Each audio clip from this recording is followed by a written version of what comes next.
Welcome to Wagons West on Thursday, April the 25th, and tonight we are asking the very important question. Do you like dags? Dags? What? Yeah, dags. Dags. You like dags? Sure. I like dags. We have tonight Mr. Jeremy Mackenzie of Diagon. Jeremy, welcome to the podcast, sir. Yeah, you got to be careful going into vans and campers. Anything with doors like that, people could scribble something on it, and then years later, someone could stand next to it, and you're a national news story because you're a hysterical, lunatic in Canada. So that's a very good point. You have to be careful of that. That is, in the last couple of years through the COVID hysteria, that was kind of one of the trends, right? With campers or trucks or whatever, people would sign their signatures on the doors or the windows or whatever, and just commonplace. But yeah. I guess if someone was sitting in the seat or occupied the space maybe 100 years ago, that must make me a racist now for sitting in the same chair, I guess. Yeah, well, you're breathing the racist air of your ancestors, so I mean, there's no way around it now. Yeah. Well, Jeremy, I just got to tell you, I'll let you introduce yourself for anybody that is watching that doesn't know who you are at this point. But I got turned on to you a long time ago when you were still going by Raging Humanist. And, wow, you're that old. Okay. Yeah. Okay. And it was actually a friend, Charlotte Finn, posted it, and I was like, this guy sounds like he's making sense. And it was one of those kind of like field walks. You're going on a walk and just ranting in the phone. And then I heard your tidbit, your soundbite there when you were talking about Omar Khadr. And actually funny, no, it's not a funny story, haha, but just funny, interesting is that spent some time in Ontario going through the family court system, and our family lawyer's husband was on the legal team for Omar Khadr, and Omar Khadr actually stayed at his house in Toronto, which I found out after the fact. So there's a little 6 degrees of separation for you. Jeez, yeah. Oh, he's got his millions of dollars. He's doing fine. He's being taken care of. Yeah. Not like par for the course in this country. For sure. I used to do those. Yeah, I was in Saskatchewan. I was living out there for a couple of years. That's right. I used to do that. Just it's endless. You walk forever. There's miles and miles of dusty roads to go down, and I liked it. I like it out there. I like the Western Canada. We driving across from Ontario to Alberta. We made sure to take a stop and take a picture at each of the provincial signs. And Saskatchewan, I thought, had brilliant branding. It was Land of the Living Skies. I was like, yeah, that's right. Because what else do you have? It's totally, it's so, you have to be out there to see it. It's probably similar in Alberta and Manitoba, but just it's so big compared to, because it's so flat and you can see so much of it. There's so much, but yeah, it's especially far up north. I was near Saskatoon, so that's like pretty far north in Canada. I think Edmonton's a little further north, but. Oh. Don't know if that's my Wi-Fi or maybe yours. But we are frozen. All right, guys. The CSIS is doing their work here. We are frozen. Oh, there we go. You're back. You're back. Yeah, my internet decided. Sometimes it does this. It's got like competing networks and tries to. Anyway, sorry about that. Yeah. Hopefully no worries. No worries. Yeah. What was I saying? Something. We're talking about Saskatchewan. Yeah. Yeah, that's right. Oh, it's beautiful out there. I love it, especially in the summertime, the spring, summertime, when you when you get out of that. The no man's land of that ride from Ontario through Ontario past Thunder Bay, and, and it just kind of it just opens right up, and it's all so green and yellow, all the canola fields and all, and it's just it's beautiful out there. It's so different, and it's I liked it out there a lot. I love the country. There's so much that we have here. It's incredible. It could be a dump, but it's pretty special. Yeah, man. We came up here. It was we're in northern Alberta now, up in Valley View, and right now sunsets at about 9 o'clock, and so it gets to be in the summer where it's like midnight or 1 o'clock. It's exactly. It just kind of dips below the surface. Yeah, really? yeah. You're real far up north. Eh? Yeah. So it'll be. I mean, it's technically dark. Like the sun will go below the surface, like below the horizon, at maybe 10 or 11. But then it's still kind of a light sky. It's never actually perfectly dark. Yeah, I was surprised how much just in Saskatoon, and then look at a map, like it's a lot further north than where I'm used to living, like basically along the U.S. border, basically. Yeah. It would get dark in the summertime at like 11 o'clock at night, and then the sun is up at 4 in the morning. It's like 5 in the morning. I was like, it's daylight already. Like the nights were quick, and then in the wintertime, it's just dark till. The sun doesn't come up till 10 in the morning or something, and it's up till 6, and then it's back down again, or it's short amounts of daylight. But yeah, it's interesting. I liked it. What's it like over in Nova Scotia? Like, my dad's from Peggy's Cove. I've never actually visited, Oh, yeah. but it's on the list, you know.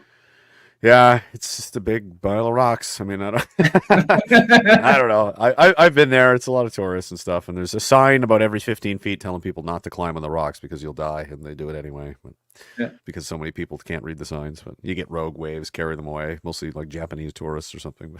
I don't think it's happened in a few years. When I was over in Ireland, I went 2012, 2013, and 2017. They have the Cliffs of Moher and stuff like that, and you have all the edges, the cliffs, like you'd fall off the edge right into a lake. Oh, yeah. And there's just no fences, there's no signs. It's just like at your own peril. Yeah. Use common sense. Yeah. Right. Yeah. Why isn't there a fence? Does there need to be? Are you familiar with gravity? Yeah. No. It's a self-correcting problem here. Yeah. Good old Ireland. I'd love to visit that place. It looks cool there. It's so beautiful. That might be one of the only countries I'm still allowed to visit because I'm banned from so many.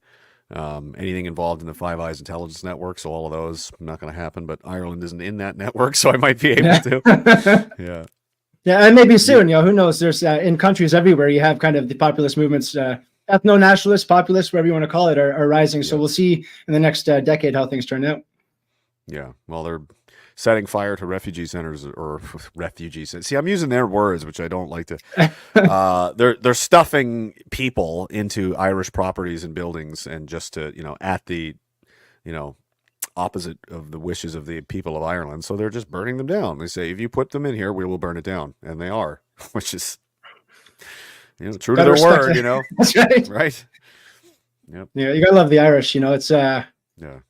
With Irish heritage, you a little bit of history with the IRA and the old school, old school tactics that they had, and it's just, it's a shame that it's gone the way it has. But hopefully they'll kind of return to their former glory. Yeah, it's surprising. Yeah, and that whole party that they have there is that the IRA ended up is full blown globo homo mass migrate. Just crazy. Yeah. You fought a war against the British because Ireland is for the Irish and not the British, and then you let in Nigeria. So that. Okay, that's a weird twisted turn of events, but Ireland has had a huge part in building this country too. There's some of a huge chunk of the founding peoples of this country were from Ireland and Scotland, France, and England. So there's a lot of, I think probably most of us in this country have some relatives or somewhere to Irish relations, and we celebrate St. Patrick's Day and all of that. So when I was episode 2, I think, of the show. We had a gentleman from Ireland on, a buddy of mine, Dave, and he was saying that both parties, the government and then the opposition party, actually, like we talk about the uniparty here, but they actually formed like a legitimate single party. Jeez. So they are one party. Wow. Said governments don't happen unless the government calls for it, and so that leads to the rise of what's happening now. Wow. So crazy stuff going on over there, man. They charge you a TV tax. Did you know that? A tax to watch television? A tax if you have a screen in your house. Oh, and how do they check that? Does somebody come by and take a look through the windows to see if there's screens in there? You got to be kidding. They go door to door. And people do this job. Like, I want to do that job, and nobody beats the shit out of them every day. Like, in Ireland, really? Same country Conor McGregor's from, are you sure? So as I said, I got turned on to you way back in the day, but I really started watching you during the COVID hysteria because I was working an overnight shift job, and it was mostly just watching a CCTV camera for anything. And so I'd have you on, and because I'm sitting here for 12 hours, I can take 3 of it and watch you 3 times a week. So I got to know you pretty well. I've radicalized a lot of shift workers, I think. Truck drivers, forklift operators, snowplow guys, all of those people are just, they got nothing but time, so they have to sit there. But I really appreciated what you had to say, and what really hit me was when you began the Find Your Friends initiative, because I was like, this is crazy stuff going on. I didn't know really what was coming down the pipes, and I just thought that was a really smart thing to do, and so it began, right? And so that's how I kind of got plugged into the community. But so just not to kiss your ass or anything, but thank you for doing that. No. Thank you for putting out the initiative, and the people that you have around you and in this community are A1, really are. Yeah, they are great, and it's just, I just did what I was taught to do by my parents and my family, and in the Army especially, where it was like, if you see something that needs to be done, do it. Don't wait for somebody to tell you. Don't wait for somebody's permission to like fix a problem. And you're seeing people you know, we had a little collective show up in Saskatchewan, or when I was still living out there. Probably 40 or so, 50 people came from across the country to this, you know, kind of little, basically a little party. They brought camper vans and all kinds of stuff, and some of them brought family members with them, and they're all strangers except for knowing each other from the internet, basically. So that could go any number of ways. It's kind of risky, you know, like bunch of, and it was great, and especially they're drinking and stuff. And no, it was excellent. It was a great time, and people were like in tears. They were so happy just to be around like-minded people that understand. Like they all have similar stories. Like, my family hates me now, and I'm going to lose my job, and they're like, me too. And it's like, that sucks, but it's not just me now. So then, and they're all still, a lot of them, most of them are all still friends and stuff. So yeah, it was just, this is normal. You need to have a peer group, and there's no reason you can't. This is crazy. No, you're not allowed to. You're insane. Okay. I'm not going to sit here and obey. Another thing they teach you in the military too is to, you know, you have to follow your orders and this kind of stuff, unless they're illegal or unethical or immoral or insane. And then you have an obligation as a Canadian soldier to not do that, because that's not who we are. Yeah. So I tried to follow through with that, and whatever they do, they do. And they're not too happy with me. They haven't, I'm not very popular with the police or the government or the media or anybody powerful, really, but I don't care. I got, unfortunately, I have a lot of ink on my body, but I got it's not to you, but I got these, can you see? Can you show there? This side up arrow. Yeah, it's this side up arrow. And so you're fuck you make me. I was like, yeah, that's, you know, that resonates with me. Yeah. That was crazy when guys started getting that tattoo. Yeah, they were getting, I think Ferryman was one of them. He had it like tattooed on his knuckles, and there was a guy in Texas that did too, and yeah, crazy. I was like, that's nuts. But you know, as the years have gone on, it's definitely, you don't know where, like, it seems silly at the time, but it's been 5 years or more. A lot of the same core group of the community. It's only gotten bigger. So it's yeah. I mean, it could be 20 years from now, and when people will still be.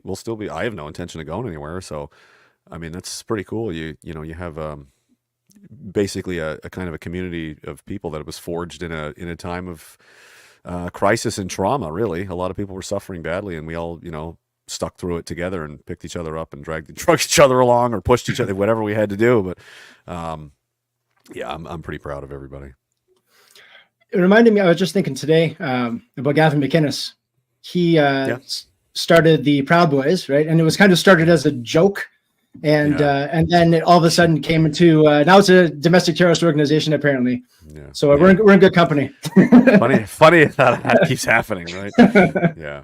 Yeah, he was the only guy to actually give me an interview and talk to me after the protest I did for the Omar Khadr thing there in Halifax. It was just him. You know, it was, I think, the video, this guy took, Peter McIsaac, videotaped it and recorded it, put it on the internet, went on Twitter, had a few million views on Twitter in a day. You know, had like 6 million, you know, and that's it. There was nobody wanted anything to do with it. That was when I first started to realize, like, something's not right here. Yeah. Like, I was totally oblivious to the depths of the ideological struggle happening and what the kind of silent war going on that no one's really, I mean, not no one, but at that time I was oblivious to it until it's like walking down the street and somebody just hits you in the face and you don't even understand why. Yeah. It's like, because you're wearing that hat and you're like, what's wrong with my hat? Like, all those people hate you.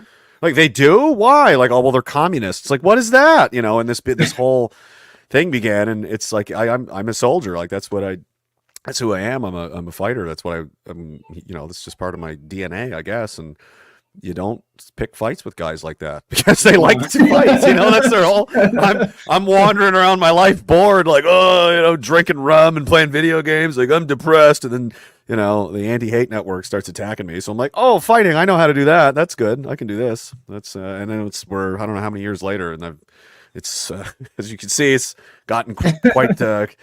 We should thank them for that. Thank you. That's right. That's right. Evan and Kurt, for all of your support and encouragement. None of this would have happened without them, and they're genius. So, they say you can judge a man by his enemies, right? Yeah, that's good ones. Yeah. Pedophiles, freaks, murderers, thieves. Yeah, so I'm good. We're in good company, I think. Yeah, man.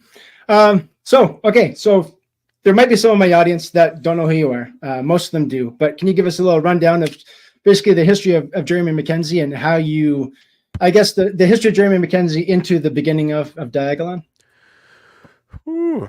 What do you want to know? Let's see. Well, I was from Pictou County, Nova Scotia, originally, the town itself, actually. The same place that Sean Fraser's from, the immigration minister. He was in the news trash talking us the other day. And yeah, I joined the military pretty much right out of high school. I was still in high school, and I joined the reserves in grade 12 or something, which is insane to me to look back on, to let that happen. But plus my parents, they've always been supportive of everything I've wanted to do. And I was 17 years old, and we were at war at the time and everything. So, yeah, I joined the Army Reserves when I was 16 or 17. And then I was eventually transitioned to the regular force, and I was in there until 2017. So about almost a little under 15 years, 2003 to 17. I've been around, I don't know, Europe, the Middle East, a little bit the Caribbean, South Pacific, and United States and Canada. So my career took me quite a few interesting, cool places I never would have gotten to see otherwise, and places I wouldn't have been able to see regardless. Like, not resorts. You get to see the real countryside of some of these places that are, dangerous and crazy, and so you get to see what really goes on outside the safe zones of resorts and airports and stuff like this. So that was my formative years as an adult. So 17 to however long, I was 30, early 30s when I got into the Army, I think. So I got out in 2017 and got bored, and I remember my mother told me years and years and years ago, she's like, you should do something creative. Like, that's who you are. You like to, So I got interested in, I started watching people on YouTube, and I was watching people like Owen Benjamin. He was with his laptop streaming to 5,000 people with just his laptop in his backyard. And I thought that was crazy. That's cool. I mean, I would like to, if I can entertain people or impart something or say something. I'm not going to go downtown and hold a sign and just scream on the sidewalk like they used to. It's, it doesn't work so well. Or I could just do this. And I just wanted to make some YouTube videos and maybe get my own little, niche kind of corner in the internet to just, have as a hobby. And part of my, it's actually been very instrumental in my mental health recovery coming out of the military and processing a lot of that stuff and it's been key for that. Apparently it's criminal according to our enemies. You're not allowed to talk and have opinions or think or anything, but it certainly helped me quite a bit. And yeah, I started doing that then, and it just one thing led to the other. I started making videos and just screwing around and being fun. I was like cutting the heads off Barbie dolls and doing crazy, silly videos and playing with toys, and they were being melted in microwaves and doing crazy stuff. Just being sarcastic and like being tongue in cheek, poking at the world, right? And they didn't like it, and then they started throwing eggs at me, and so I didn't like that either. So we've gone back and forth, and yeah, it's just been a crazy ride ever since. Really, I can't believe it's only been 5 or 6 or 7. It feels like a lot longer. It's a lifetime ago. Man, bringing it back. Yeah. Yeah, geez, let's got some comments in here. We got yeah, and I'm sure, like you see here, now refuse any COVID nonsense, right? Like, yeah, I'm sure you've opened a lot of people's eyes, a lot of people to what's going on. Like, basically, for like I talked about that night shift where I was watching your streams, you were essentially my news source, because where can you get all the other where could you get all the other, where do you get all those news, at least aggregated in one spot, and so yeah, there's some cool, I just kind of, because I'm big on, I need to know what's going on. Like, I'm big on intelligence, like in the military. Like, we're very, big on recon and intelligence. Like, we need to know as close to as reality as possible what the actual situation is. You don't lie and make up, because that gets people killed, right? And you end up in a war you're fighting that doesn't even make any sense because you didn't get the right information, and that doesn't sit well with you. So I tried to find places that I were consistently matching with what I was seeing in reality. Like, they're saying this will happen, and then like that's exactly what happened, or they're saying this is what's going on. I'm like, that does appear to be what's happened. So zero hedge was a big one. I was into finance and stuff at the time. I was really studying that and kind of following the stock market. I was doing some, trading myself and commodities and stuff, and just trying to find different ways to get like we all are, right? Like, how do I survive? Yeah. Can I do this? Maybe I can do that. I've tried to do a lot of different things before I ended up doing this, and that was one of them. I spent quite a while doing that. had no formal education. I'm just reading, online and reading people's, blogs and downloading, manual and just trying to figure it out and the lingo and the jargon, watching this and talking to that guy. But the thing about the financial blog, the Zero Hedge especially, is because it needs to be because this is what people are reading to decide what to do with their money. And it's not about woke politics. It's like what's happening, what's going on for real, because it's people don't like to lose their money. So, and everything that affects the markets is going to be on that website. And a lot of it is geopolitics, cultural, but like anything that's going to be of note is part of that. So that was a key, find, and that just led to another other places. But yeah, I've always been interested in just knowing kind of what's going on. Because I don't like to feel like I'm walking around blind and oblivious to things. So. Yeah, I'm not really a news guy. I never tried to. People are like, you're like the news. I'm not. I'm just a guy that's pissed about these things or has opinions. But I'm not trying to be the news or anything. But yeah. Well, it's nice when someone feels so isolated that to hear somebody else saying out loud the things that they may think and feel. It's just really reassuring and strengthening. Yeah, I think. Because I'm just comparing myself, because we're always growing and changing, and to sound gay or whatever, but people are evolving. And I remember what I was like when I was insecure and young and I didn't know anything, and I would feel strongly or have an idea of sense like, I don't know if this is the right thing to do, but I'd look around and nobody else is saying anything and I don't have the confidence. So I'm just like, fucking, I guess this is what we're doing. And I'm just doing the opposite where I'm like, no, this is crazy or that's nonsense. Like, you're not pushing me around. Like, I got bullied in my life and it doesn't happen anymore. Like, none of this stuff. So when I came down and just started, giving it to people over this or that, that's the voice in the room that's providing the reassurance. Like, no, you're not insane. Like, other people have noticed, and I'm trying to articulate these, and people are, they're like, I feel the same way. I see the same thing that you do. So it was also helpful to me because I was half at the time kind of rolling the dice, like, I think I'm not insane. I hope not. We'll see how it is received by people, and it worked out. So Diagon's kind of like a city on a hill in a way, in that it's just to hear the truth, like to be told, and it's like a light. It's just a small light in a dark world, and so really appreciate that. Oh, yeah. You've done an interview. I spoke with you last week. I'm sorry, I spoke about you last week with you're right with Donnie Spellbreaker, and you had put it on his show before as well. Oh yeah. And we were talking, and he was just saying he's surprised how, just considering everything you've gone through and are continually going through, that you've been able to kind of hold it together and stay so grounded. And I put words in your mouth, and I said basically I think you credit probably a lot, not just your relationship with Morgan has been supportive, but also the community that have kept you together. And so it's the community you've built has been a kind of a refuge for you. How's that? Can you talk about that a little bit? How that's kind of helped with wading through all this garbage? Yeah, again, if you have a lot of people supporting you, it's a lot easier to stand on your own 2 feet. Morgan's been huge. I mean, I was doing this before she showed up, but it was I couldn't probably put into words how much of an improvement to my life that she's been and how much she's helped me, and just having the good support of a good woman goes a long way. It's really something that you need to take care of if you're lucky enough to find it. But in the community as well as I never really counted on it. I wasn't I was going to do this regardless wherever it goes. And if people help me, they don't.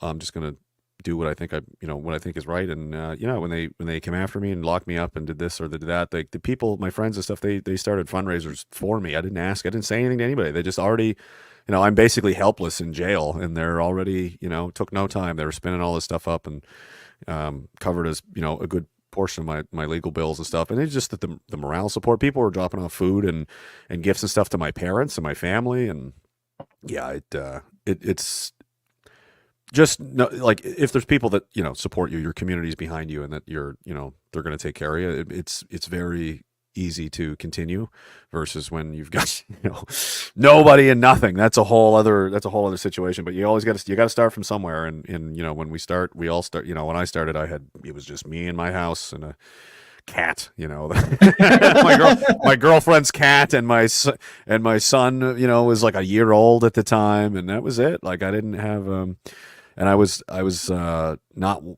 still in the military, kind of. I had a blog online first for a little while under a pseudonym, and then I just kind of slowly, crept out of the shadows and then I started uploading videos to YouTube. Well, I was still in the military. They could have got after me, but I was getting angry and I was like, didn't care.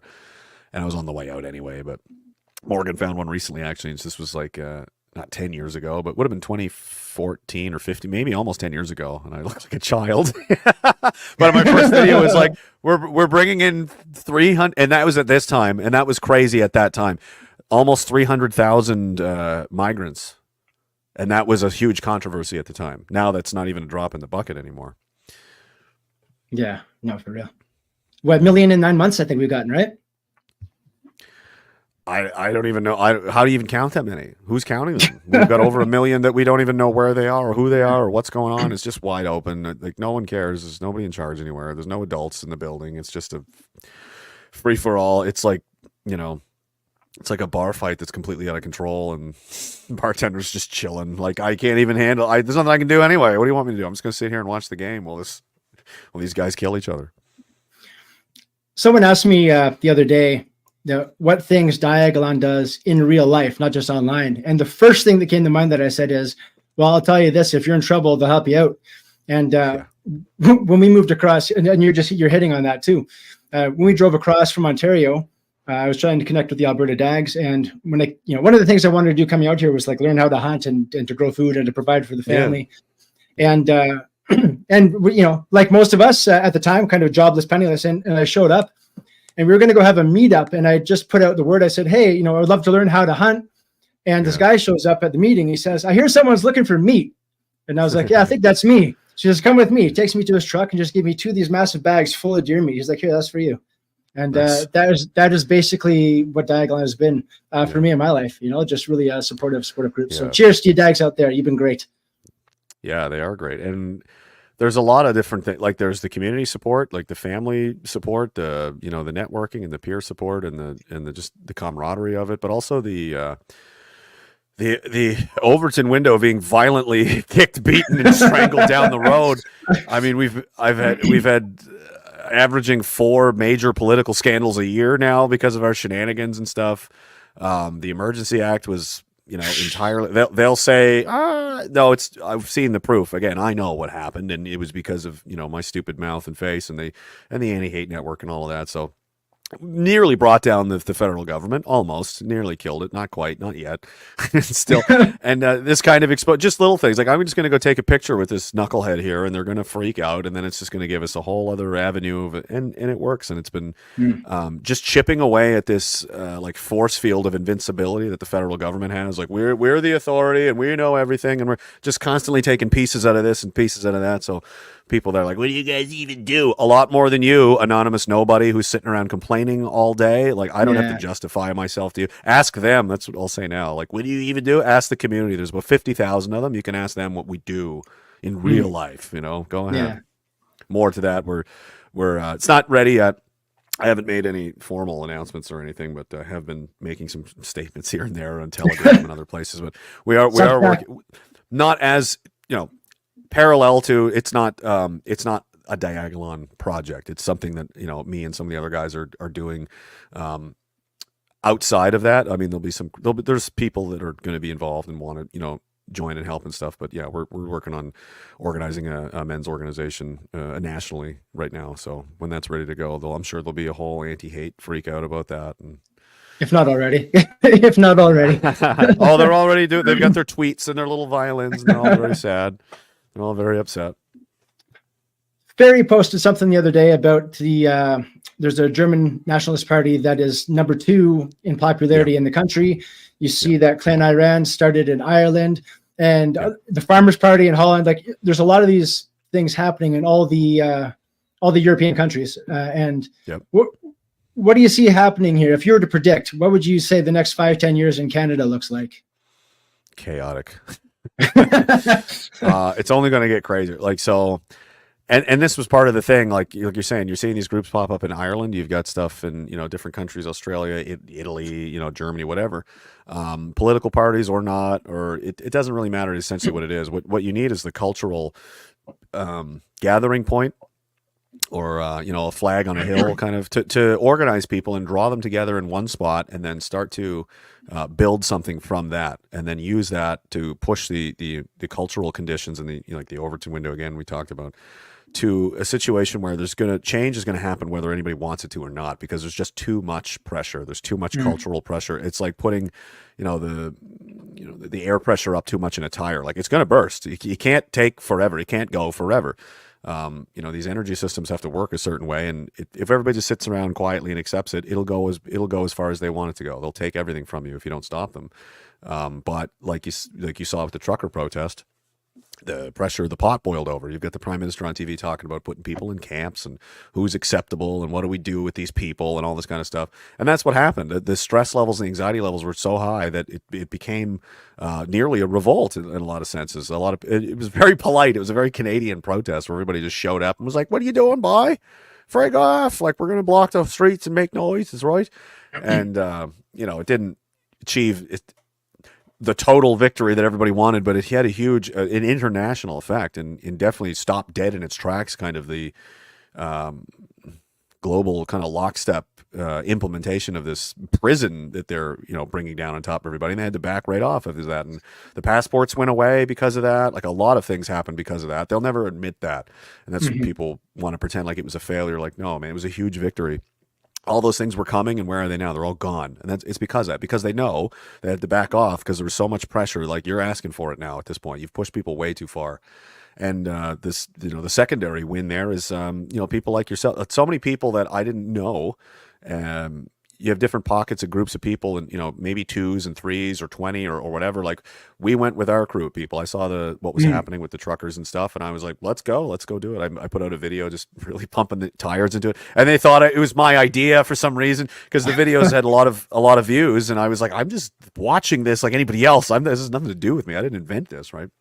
But we go there with our crew of people and all of our friends and so on, and we meet all kinds of other people down there that are of a similar background or mindset, and now we know each other, and now we have access to each other's contacts and networks and friends, and everything just starts to tighten up.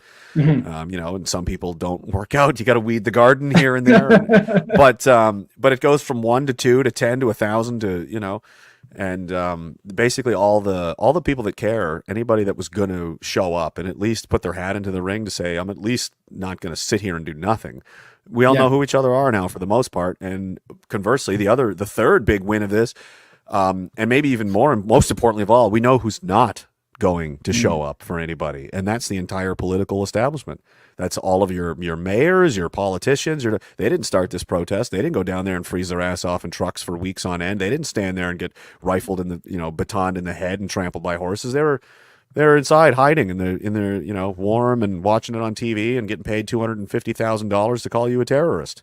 So, that can never be undone. They can never make up for that. They can never go back. Like, the time came and went. It's like you had your free throw at the buzzer and you missed it. It's over. You lost. Okay, the people won and you lost, and you'll never get our respect or credibility back ever. It can't happen. Unless there's another crisis and you decide, and then you suddenly decide all of a sudden you're a selfless patriot, and then you're just going to break even, because you're still going to be, but there was still the other time. We can never trust these people again. And they want all of our money and support, but they won't sacrifice anything. The best you'll find is, I think, Maxime Bernier went to jail for 20 minutes. That's the extent of the pain that our so-called leaders are willing to endure for our behalf, which is laughable. I like to tell a story on my show sometimes that whenever it comes up, we're reminded of it. When I was in, basic training, like I said, on my infantry course, I think I was like 17, 18, and I had a warrant officer, his name is Jim. And one of the things you train at your practice as an infantry soldier is you're going to have obstacles on the battlefield to deal with. And one of them is like razor wire, which is what it sounds like. It's wire in circles with razor blades on it. And there's 2 of them stacked on top of each other, about 2.5 feet high. It's enough that it's like chest high. So you've got 2 of them on top of each other. And it's like, well, how do you get around this? If you're coming up in an enemy position, there's people shooting at you. What do we do? This is what you do. And he throws himself onto it like a human bridge. And then he's like, now you guys run across my back and use me like a bridge to get across the wire, and then and he was covered. He had to get stitches. He was all bleeding. But that was just in training to a bunch of kids just to make a point. And I was like, okay, this guy's ready to bleed for us just to teach us something. That's crazy. That's, I was impressed with that. That made a huge impression on me going forward for the rest of my life. And other NCOs I would meet would have the similar kind of attitudes. Like, I'm not going to make you do something I won't do myself. If anybody's going to bleed, it's going to be me first because I'm in charge, and that's what's expected, right? That's what your dad does. That's what the father figure. That's what the king does. That's whoever that guy is. He's like, you're following me. This is my mission, right? It's not for you to do and me to profit from in the rear. I'm doing it because I'm doing it, and if you're coming with me, that's great. But so yeah, that mentality's always stayed with me because it's the right mentality. If it works in war, it works in life because there's no lies in war. There's no, you can't, virtue signal your way around, a sucking chest wound, and you can't wave a pride flag around getting bombed or, there's no feelings Olympics or anything. It's just what's real, what's not real, what happens, what doesn't happen, what works and what doesn't work. So in that environment, hardcore reality, what works is lead by example, lead from the front. And that's what I took to heart for the rest of my life. And that is not what I see anywhere in this country, anywhere, provincially, federally, nowhere, not one. No one. I know, I'll take my lashes for this, but I'm going to stand up for one, but only one. And that's Todd Lowen. The reason being, and I coming from Ontario to Alberta, I didn't know who he was. But I heard his name at the convoy. And so what had happened is he was just kind of a backbencher MLA in Alberta, the Alberta legislature. And because of the COVID response, he said to Kenny that, he penned a letter that said he needs to resign, and he was kicked out of caucus for that. Yeah. He was also, they were in the legislature for one of the question periods. And then after that, he and his wife actually drove from Alberta in a straight shot down to catch up with the convoy, and actually was in Ottawa.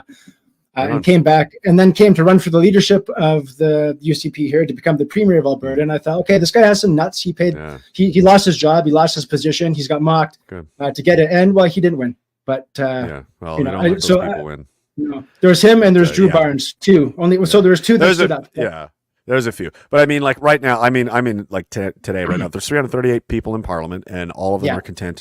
There's how many? What's the I was saying on my show the other night. Like Pierre loves to talk about numbers. How much did you spend? How much? What's the number? How many people have died from unspecified causes in the last 5 years?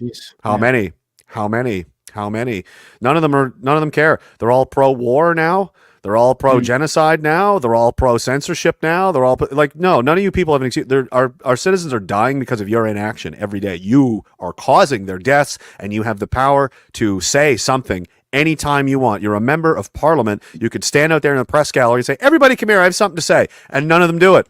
They get paid. They're all millionaires, and none of them do it, so I have no time for any of them. But there were other people. There was people like Derek Sloan and Randy Hillier and other guys that tried to say, and they got punted and got booted. And I respect them for that. That's okay. They're doing their best, and I don't expect them to win. I just expect them to try. And some very small amounts of people did try, not nearly enough. And then they would laugh at them. They would kick them out of. I remember they ridiculed poor Randy. He's like, why? When you go to buysell.ca, it's a government subcontracting website where you can bid on jobs for the federal government or fulfillment contracts or supply this, that, whatever. And one of them was for building internment camps across the country. And I went and looked at it, and it was there. It was a real contract, and he was like, "What is this?" And then they just laughed at him and kicked him out of the party. I'm like, I think they're doing one in North Battleford, Saskatchewan. I think we're supposed to have one. Portage la Prairie was going to get one. They nailed down a couple, but I don't think I don't know if the scandal, I don't know what happened there. But the fact that this even got tendered where someone was like, maybe we should build camps, and it got that far, I mean, that's insane. The whole thing, ironically, it's easy to take the black pill, really easy to take the black pill because you can see how dark it is around you. But this whole thing served as a white pill because like you said, when the convoy happened, when all this happened and everyone had woken up and said enough, they had to back off. And so when I think of what's coming next, I think, okay, well, if we made them back off before, we can do it again. And that's the one thing that I hold on to because, it's everywhere you look, it's, not nice things. It's a black and white pill is what you want. Yeah, that's right. The mix. They think it's, it's a black pill. They give us this stuff. Like they think we're anarchists or this or like, I've never said anything like, I don't even think it's a black pill. It's just reality. And the reality is there's no political solution to this. You can't vote. You know, there's no way you can vote this. This is decades and decades and decades of rotten corruption. You're talking stage 4 cancer at this point. And you're like, oh, I'll just take some multivitamins. And you're not going to go check a box and everything's going to be fine. It's a systemic problem. It's the political class of people, the spirit and the kind of people that do this job are reprehensible and the absolute opposite of the kind of people that should be doing it. And they've already proven they can't do it. So you accept that and go, okay, well, then how do we fix that? How do we start pushing? Like that's the pill you take, not the, well, I want someone else to do it. I'm just going to check a box and keep watching the Leafs game. And that's lazy. That's lazy.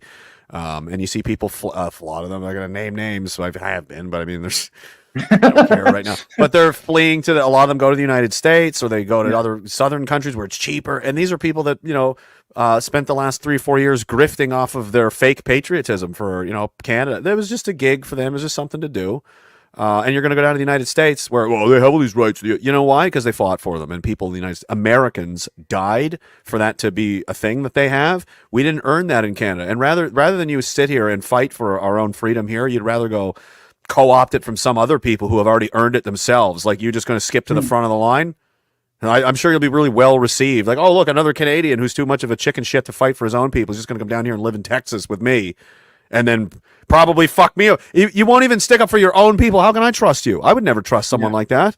Oh, it got weird in my country, so I came here to live with you. Oh, I'm sure you won't sell me out then when the time comes. I don't even know you. I'm not even from your place. And you know what I mean? You're just basically an opportunist. So, yeah. And this isn't going anywhere. This is like, you can go wherever you want, man. There's nowhere you can go in the world where this isn't going to come find you. That's right. So stand and fight or, don't, I guess. But you think you're going to run anywhere? All you're going to do is die tired, as they say, the sniper course. Exactly. You can run, you'll just die tired. Yeah, and even if you do, like you said, like if you go to the most beautiful, safe, amazing, freedom-loving place in the world, well, it's going to be that way for 4 years until they put someone else in there. And even if they do have like a good leader or whatever, that's the tip of the iceberg, right? Like you said, it's the entire apparatus underneath is rotten to the core, and you can have like a nice little. Sorry, go ahead. Yeah, it's like, do you really believe that guy? That's the whole problem. Is one person? There's just one guy at the top. Like, it's just the prime minister. So we live in a tyrannical dictatorship where he makes all the decisions and no one else has any input whatsoever. And if we just get rid of him. Right. No, there's a whole team. There's hundreds and hundreds and hundreds of these people, and their think tanks, and their donors, and their backers, and their brain trusts, and their influencers, and it's like a web of poison and cancer, and you're just like, I'll just take a multivitamin, and no, it won't matter. It's not going to do anything, and I don't think there's time to get any kind of political effort together. You never win. Like the amount of the size of the Goliath of the mainstream media and brainwashing. I mean, we've been chipping away at it for years, but to overtake that level of messaging to get at the soft heads of the general public and tell them what's actually going on in a way that they can understand and sit and digest and compare the two. You're talking 20 years to make this happen. If you started today, we don't have time for that. We're not going to have a country in 5 years, never mind 20. We're being outnumbered every day. They're flooding millions of people into this country every year. There's less of us every year. And the people that you would need to vote for, there's less of you every year. And the people that are going to be voting against you, there's exponentially more of them every year. So if you couldn't win in the last election, it's going to be even harder in the next one and harder after that and harder and harder. It's only going to get worse. You don't have time. We're going to end up like Europe. It's going to be a similar situation. Mostly everybody's disarmed. There's violent crime everywhere. The police are totally looking the other way and just worrying about people making mean Facebook posts while there's rapes and murders and crime and lawlessness and no-go zones and all that. The advantage we have though is time. We have the time to prepare for it. We can see it. We've got 5 years or 3 or 4 or 5 years before it gets to this level. It's not going to just take us by surprise. Like 1 minute you're, living in Germany and all of a sudden it's like fucking New Year's Eve. Me and the girlfriend went downtown and there was 70 rapes and 2 killings and a car bombing, all that. Like we could see this coming a mile away. And, it's like the weather. Like, what are you going to challenge God? It is what it is. If it's going to rain, get a rain jacket, act accordingly. This is coming. There's no way around it. We're broke. We have no money. There's no way the conservatives can fix it. We owe too much money. Are they going to disband the military and end all foreign aid and drastically cut, healthcare and to pay for this? No, they're not going to do that. So how are you going to pay for any of it? You can't. The debt will continue. The inflation continues. They have to print more taxes to service the debt. There's no plan to deal with with any of this is just, fun little slogan. We're going to axe the tax. We're going to spike the hike. You're not going to do anything, dude. You're going to build back better. You're rhyming now. Oh, you're going to do some rhymes, dude. Yeah. I'll do some more rhymes. That's how we say it. Yeah. Thanks, Dr. Seuss. I'm sure that'll really fill everyone's bellies here, and when it gets hungry. It's $2 a liter for gas. I remember saying this a couple years ago, and people were like, that'll never happen, bro. Like, it's $1.85 outside right now. Probably by end of August, you'll see $2, middle of the summer, late summer, and the war hasn't even kicked off yet. If the Chinese get involved, and I'm sure they will eventually, there's never been a better opportunity for them than is coming up. I mean, you're talking crazy levels of like, the standard of living is going to plummet to the floor, and there's no way for them to fix it. And they're just lying to people. Rather than telling them the truth, they're just lying, it benefits them, not us. It doesn't benefit the Canadian public to lie to them. It does benefit the political parties, though, so that they can get voted in and get their pools and their pensions and their $250,000 a year and all of this kind of. Meanwhile, we're like, okay, when are you going to? Oh yeah, we just made that up so we could. That's they know full well what we're heading into, but they're like, but I can save myself and my family if I get elected, and fuck these people, right? So yeah, I don't believe in that. I think that's atrocious, and I think people should start preparing for the inevitable. Because then, if you have the time, if the tide's coming in and you have enough time to fill the sandbags and stack them up, the tide may not wash you out. If you do nothing, it will. But if you work hard and you haul ass and you get as many guys as possible and you go right to the end, like white knuckle that right to the last second, and you might just make it, and that's good enough for me. That's all I've ever needed. Is like, do I got a chance? Good enough. Let's go. That's all I need. Don't tell me the odds. Like Han Solo. Never tell me the odds. Just, is there a chance? Okay, go. Go for it, because that's life. That's how it's always been for our grandfathers and their grandfathers. Like, there's no, imagine the weakness. I'm sorry, I'm rambling here, but like the weakness of people now. Like, oh, bro, we can't. If we did that, the cops would probably come down. Oh, would the cops come down? Would they do this? Would they do that? Our families got on moldy, rickety boats that might sink, went across the Atlantic Ocean into the complete unknown with no food. Half of them died of scurvy and starvation, threw them overboard, landed in the forest, no infrastructure, nothing. There was nothing here when they landed here. The ship Hector, it was called, was where, my family came from Scotland. Nothing. They said, oh yeah, there's all farms. No, there wasn't anything. And they landed in like the fall. It's like, it's going to be winter soon, so you better hurry up. Oh, and the king needs his tithings. Like, you got to start producing. So basically, they're indentured servants and just drop. And then, the natives are killing them and all that stuff. Like, they had to go through that, and you're like eating chips. Like, police might call me racist if I did anything. Like, bro, it's like watching. Because I've done a lot of time fitness coaching and training and stuff in the military and outside, and it's. You go through this yourself. I remember thinking, I know what hard work is. I've done 20 push-ups before. You know what I mean? It's like, you have no idea. You have no idea what hard even is. So you've got these people like, oh man, it's too much work. Like, you're capable of 10,000% more output than you're putting. You have no idea. Like, you're able to do way more. Like, there's so much gas in the tank. The Navy SEALs would say something like that. They say, when you think you're exhausted, like, I'm totally finished, I am done, you've got 40% left. That's actually what's true. Like I can't go another step. Actually, you still got 40% in the tank, actually. Like, mentally. And that is true. Like, you can push your body beyond exhaustion. You can push through anything, to the death, if you have to. People have done it. They do it all the time. And I was fascinated. David Goggins is a guy that's what he lives for. He lives for that kind of stuff. Yeah. And it's no different, the mental suffering, the spiritual suffering, it's the same. If you can survive it, if you don't give up, if you keep going, you can win. It's when you pack it in and decide, I'm going to quit and sit on the couch and, not black pill, bro. There's nothing I can do. What do you guys even, the same people, what do you guys even do? Well, I don't have a beer gut, and I'm not sitting around whining for starters. I've done quite a bit in the last 5 to 6, 7 years, I think, to try to put my individual effort into, repairing and trying to plaster over some of the mess of this country. I'm trying. And I think if we all did that, it would fix itself quickly. But there's just not enough people trying, not enough people doing it, and they're afraid. And I don't blame them for that. I see that, but we can't let that dictate our destiny, because if you let fear decide what you're going to do and not do, then it's already over for you. That's right. No, you were saying that before, how you could see it coming, you prepare for it, and you have a chance. Yeah. I was just thinking of Noah, the old Bible story there, where everyone was laughing at him, calling him crazy, thinking he was stupid, but then they all drowned. Yeah. And you spend the time building the boat. Yeah. Yeah. You have time, so use it wisely.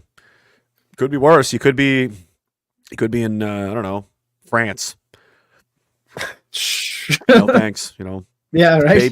babies getting stabbed in strollers on the street. Like, just that's how bad it is there every day. Every day there's riots and burnt and stabbings and killings, and it's just people getting yanked right out. Like, I saw one video, there was a woman just holding the door open, looking outside, see what was going on. This guy, African guy, just walked up, tried to haul her right out of the a little girl, like a 12-year-old, and then the mom had to like try to like just like that. It could have been the end of her life just because she was curious and opened the door to see what was going on. That's how dangerous it is. That'll be Toronto if it isn't already. Some parts of it, I know some women especially that are living there, and they're like, I gotta get the fuck out of here. Like, it's very scary. And you know, we're gonna axe the tax. Not even guys, they're not even living in reality. They don't care. They don't care about us at all. They're willing to let our people, our women and children, be subjected to violence and fear and live in stressful conditions, not have enough to eat or know where they're gonna live. But me though, the politicians, but me, you know, it makes my blood boil. I hate them so much when they say, "Oh, you guys are full of hate." The only people I really pretty much I'm the most likely to hate without knowing anything about them, just based on, you know, their outward, is that they're a politician. 95% chance I hate your guts, you know, unless they're like one of these rare kind that's, you know, a human being that's trying to do this impossible thing, then okay. But generally it attracts psychopaths, it attracts narcissists, it attracts people that like to gaslight, manipulate, and get things and they want the money, the gravitas, the power, the influence. That's what they see. They don't see that job and go, man, that's a lot of responsibility. Holy crap, that would be a lot. That'd be heavy to all these people are counting on me to stick up for them and deal. Oh man, I hope I don't make a mistake and people get hurt because of me or so. Oof, you know, that's right. No, they don't even, that doesn't even enter their head. Car, bigger house, how much is the pension and how many years do I have? That's all that's in there, and it's disgusting. You mentioned like all the crazy shit you see happening in Europe with the rapes, the stabbings, the kidnappings, the et cetera, et cetera. Every day, I can't even go through a social media feed for a single day without seeing at least 2 or 3 videos of like the black and trans fantasy stomping out some white kid or whatever. They're doing some sort of stupid shit. And you see, I've seen some videos now of in Europe, in Ireland, particularly in France, where some people are starting to take action now. I think people are in Canada, particularly, are probably afraid to take action because we see what happened to Daniel Penny in New York and such. When do you think it becomes acceptable now, socially acceptable to do something? Like, when will people stop being afraid, and when will they get off the couch to do something? Well, the shitty thing is, and you saw there's one of the worst ones in the last while was in, I think it was somewhere in BC. I want to say Vancouver, but I don't know. Surrey, probably, where all the Indians are. This guy, one of these garbage, shouldn't be here, doesn't belong here, should have been summarily executed in the street by the police, in my opinion. Stabbed this Canadian man for asking him not to blow smoke in his daughter's face while they're in a lineup at Starbucks. So he just stabs him and kills him right there in the street. And people are like, well, what can you do? And you mentioned Daniel Penny, right? Like, they're like, this stuff's going to happen. And unfortunately, like, there's martyrs. Like, people have to be sacrificed. Like, they're going to do these things. They're going to defend themselves. And they're going to get charged. They're going to get arrested. They're going to get convicted. They're going to be like Derek Chauvin and all these people. They're going to be attacked in prison and all this. But each time this happens, it moves the needle a little bit. More people notice and more people see it. It's like, you know, throwing rocks at a you know, one of those tempered glass wall. Like, it's not shatterproof. Enough of these eventually will break it. Nobody wants to be everybody wants to be the brick that, you know, goes through clean, but it's just not how it works. You know, and in war too, like somebody's got to be first. Somebody's got to go over the hill first. Somebody's got to go in the door first, and generally doesn't work out very well for them. But you know, it's just, that's the sacrifice we have to make collectively. And if you're in a situation where it's like, do the right thing and run away, like if we don't accept that this is, I guess this is me, you know, I'm right here when this crazy shit's happening. I'm not going to let somebody get killed or die because I was afraid. You know, that's just wrong. And you know, I think we'll win eventually. Things will change. These people will be bailed out of jail. They'll be rescued and so on. But I mean, look at what poor Chris Lysak had to go through. He was just at the Coots blockade. He spent nearly 2 years in prison. He didn't know if he was ever going to get out of there. I thought he was going to die in there. And may have. People tried to sabotage us. They sabotaged the fundraiser. They sent the CRA after the organizers and audited their businesses. They dumped a bunch of info to the police. They're dealing with Antifa. They're giving like just horrendous, you know. And these are people that pretend like they give a shit about anything. They're just, you know, butthurt freaks. But like all of these little, you know, stories, they stack on top of each other, and then it just basically raises the temperature in the pot to where it boils a little more, and then it just, there's like, and then there's one too many. There's like one more thing, and then that's the one that just sets it off. That's the brick that goes right through the window because everybody's had enough now. Like Ireland's reaching that stage, like literally. If that thing happened once every 10 years, like the Daniel Penny thing, it would be like, well, you know. But if it starts becoming all the time, more and more and more, people see that the justice system is illegitimate. It's targeting people for defending themselves. It's punishing people for sticking up for themselves. It's slanted towards white guys particularly. It's letting off rapists and killers because, well, they're black or they're native and they have generational trauma, and it's not fair. I saw a rapist get let out because it would have been bad for his mental health to keep him in prison. Like this kind of stuff, right? The more that happens, the more it brings the temperature up a little bit incrementally, a little more. And what you're seeing happen now is a result of that over years and years of this happening. The yellow vests started in France, years ago. That was probably the beginning of it. The first kind of cycle. It's like starting a lawnmower. You get a pull, it doesn't go right away. Closer. Another pull, not quite, but a little closer. Another pull, not quite, and then eventually it's going to go. And you're seeing these groups pop up everywhere. And in Canada, there's a void right now, and we're intending to at least partially or attempt to fill that with our organization. What we're going to do. Other people want to do that. I would encourage them to do that or join with us and support what we're doing. Either way, but that's happening all over the world, whether we want to or not. And that's instinct. It's instinctively, all the guys know something has to be done. Every man I talk to pretty much feels that way, that something's got to be done. Like somebody's got to do something. We got to organize and do something here. So do it then. Like there's no better.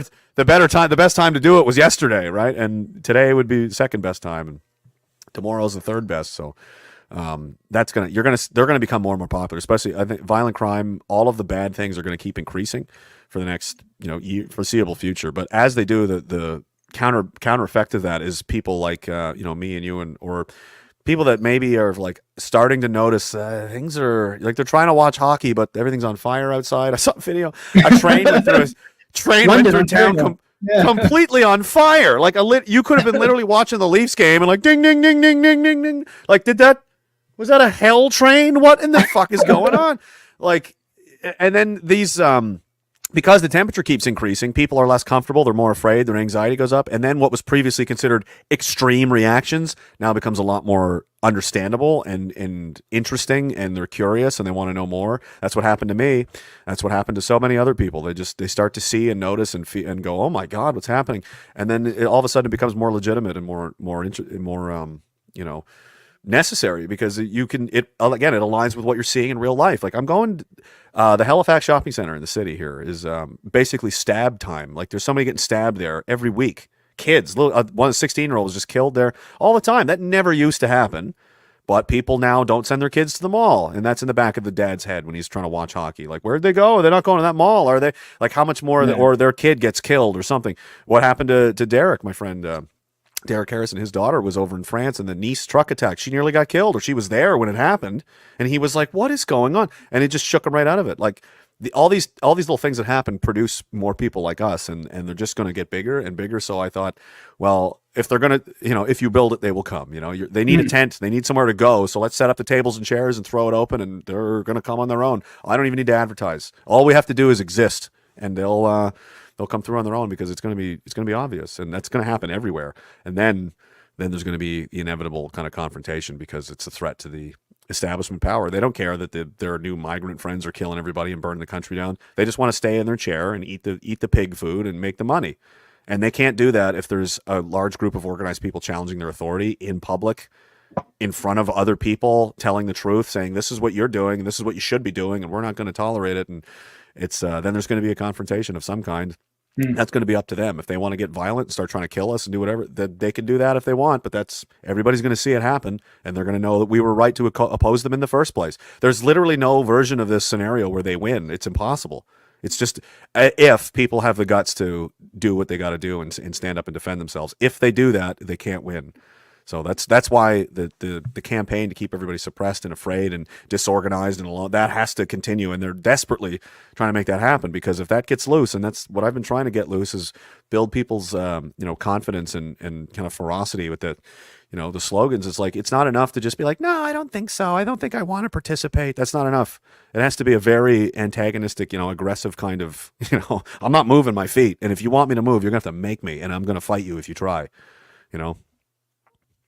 I used to think that with, when I didn't used to think that, I still think this, in any kind of self-defense scenario, right? You could be facing some crazy odds, but the only way through it is to think that you're going to come out on top and that you're going to kill this person. And that's it. That's what's happening. Yeah. It could be a roving gang of 12 guys with machetes. Doesn't matter. I'm winning. And it could be, you could die, but that has to be in your mind. It's as soon as you think you're going to lose, you are going to lose. It's so critical to never succumb to that. We used to do this. We just do this in the gym at work. We were training new guys, getting them to lift weights or run on a treadmill or whatever it is. And we'd like do these little tests. I'm like, okay, you're going. All right. And then start telling them, you're not going to make it. It's too heavy. You can't. And then it would break them. Like when it's like they're barely on the edge. And then other times you do the opposite. You start yelling at them, go, up, like positive things. And then they do it. And I tell them, do that to yourself at home and watch the difference. When you're on that last 2 reps or something and you're like that, there's a point where you're tired and okay, you're tired. Like the yellow light comes on, like low fuel.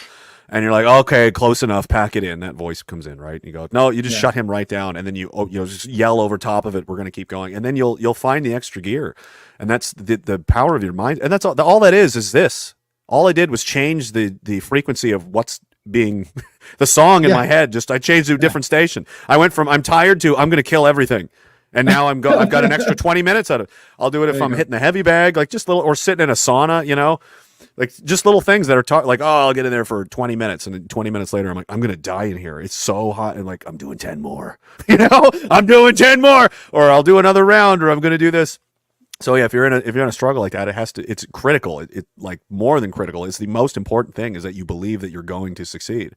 And if you believe that, it starts to become real. I mean, look, this is proof. Look at this, all of this crazy stuff we did. We made the prime minister now. He has acknowledged this as if it's a serious thing on national television, like we're on par with the Russians or the IRGC or something. Oh, those Diagon people and the Russians, and we've got a lot of security threat. Are you kidding me? This is all just the power of the will. Like, how many times have they tried to shut me down and shut us down and put it like I just refuse? And you can will things into existence if you don't stop, if you don't give up. It's incredible what you can do. So yeah, I try to give that to people as much as possible. Is like, if you have that mindset, you're unreasonable, you the audacity to like, I am never going to stop, even put to the point where it's like, you're crazy. Why are you continuing? Because I'm crazy. That's right. And how did they row the boats as far as they did? How did they get over the mountain? How did they do anything? Because they're nuts, right? They embrace this mindset where it's like, I will die. I'm going to do this or I'm going to die. Either way, whatever comes first. And I learned that was, doing the special forces selection was one of the hardest things I ever did when I first did it, because I was not in great shape. I was in okay shape, but you need to be in good or great shape to do well. So I was by day like 5, I was like like nothing left of me, right? And I remember I fell down. We were doing this. It was the last day. It was the very last day of this, and we were basically on our feet for like 20 hours straight, with like 100 pounds on our back. Rucksack, and going from one place to another, like 5K to this objective, and then 3 to this one, and then 7 to this one, and then 5, like all night, all day long, right? And the sun was coming up in the morning, and they don't tell you when it's over. It's just going on and on. And I was toasted. I slipped off of the edge of a road, rucksack on, everything, rifle. I just ass over tea kettle, yard sailed right into a ditch. And I remember just laying there like, you're so tired. Every step is pain, and I've got blood blisters that are this thick on both of my heels. There's blood in my boots. My toenail on my left foot beside my big. I had to cut it off with a knife because the blister was so big. It was like curling over my toe. I couldn't fit it in my boot prop, so they're like, figure it out. So I'm a mess, and I'm laying there like, I'm done, man. I'm not gonna make it. I came close, and I'm not gonna. And these guys start yelling at me. They're like, come on, get up, let's go, whatever. So I was like, all right, man, all right. I climbed up and I thought, okay. I felt like I was going to, I'm going to pass out probably. Like I've never been this tired. And I was like, if I keep going, this is it. I'm done. I can't do any more than this. If I keep going, I'm going to get hurt. My legs are going to break, or something's going to break on me, or I'm going to pass out or whatever. And they're yelling at me, and the staff is like, are you quitting or not? And I was just like, all right, fine. I will die then. I was like, I don't think I'll die, but I was like, I was sure I'm going to pass out. I am. My legs are like, my ACL is going to tear. Like something's going to happen. Everything hurts. My foot's going to I don't know, whatever. I'm just like, good. I like the pain. Yay. So I was just going to go until that happened. And I was just waiting for it to happen, just angrily, just kind of suffering. And then, 6 hours later, it was over. And I was like, what? I'm done. Like, yeah, you made it. I'm like, oh, okay. So, you just, that's how you just have to commit to that and say, no, I'm doing this or I'm going to die. One or the other. I don't care. I'm not that's the mindset when people say like quitting isn't an option. It's not like, it literally isn't. It's just, no, I'm doing this until it's done. It's the same as like eating a bowl of cereal. Nobody eats cereal or a sandwich and thinks halfway through, I don't know if I can do this, man. I better give up. You're like, how did you eat that whole sandwich? Like, well, I ate it until it was gone, and then I went and did something else. It's the exact same idea. It's just you don't get into your own head and tell yourself how difficult it is and how hard it is. Like, this is just what you're doing right now. One foot in front of the other. You're doing this now, and then when you're finished and when you complete this task, you do the next thing and do the next thing. Oh, it's really hard. Lots of things are really hard. And they get done all the time, and you're going to do this. So go. I like to say that nothing great was ever accomplished by being realistic. Yeah, it's true.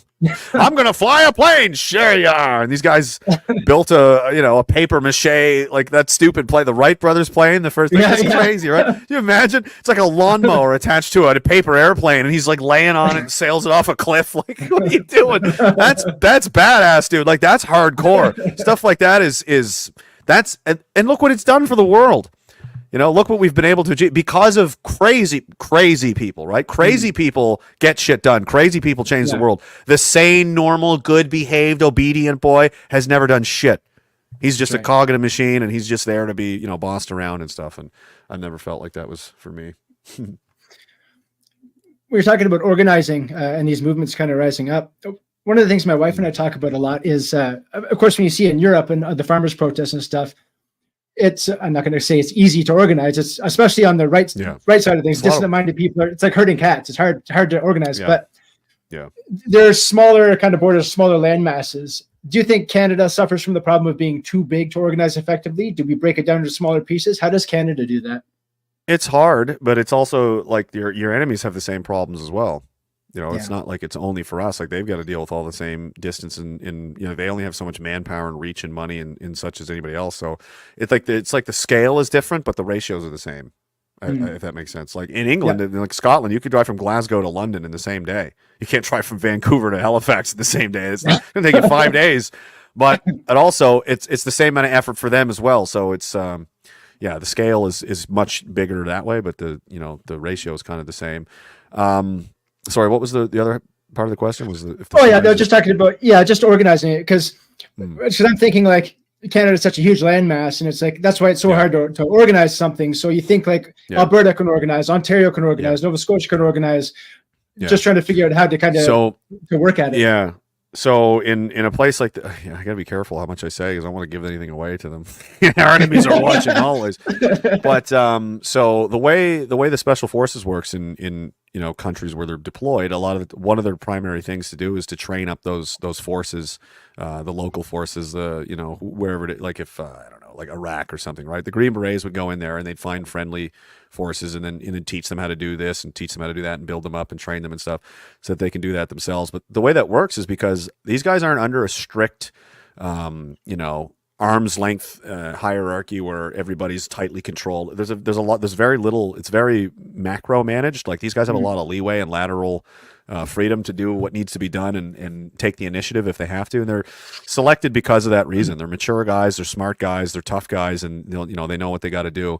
They get a general commander's intent of like this is generally what we're trying to achieve, and they don't need the constant caretaking and babysitting of the higher authority to get it done. And that's how the Viet Cong did. And I'm not going militant. I'm just using them as examples. But like small cells and small groups of guys all over that can operate as a team independently of each other. There can be a group of people working in Calgary and another group of people working in Toronto for the same objectives under the same banner for the same reason, but they don't even talk to each other. You can wipe one of them out, and these guys are totally unaffected. It doesn't make any difference to them at all. You know what I mean? So.